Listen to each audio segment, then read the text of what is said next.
कमलायतलोचन लोकपते विजयी भव वेङ्कटशैलपते सचतुर्मुख षण्मुख पञ्चमुख प्रमुखाखिल दैवतमौलिमने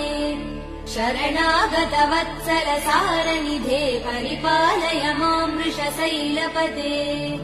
अतिवेलतया तव दुर्विषहैरनुवेल कृतैरपराध सदैः हरितं त्वरितं वृषशैलपते परया कृपया परिपाहि हरे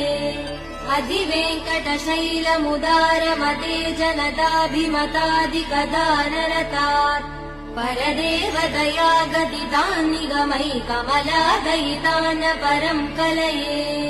कलवेणुरवावसगोपवधू शतकोटिवृतात् स्मरकोटिसमात् प्रतिवल्लविकाभिमदात् सुखदात् वसुदेव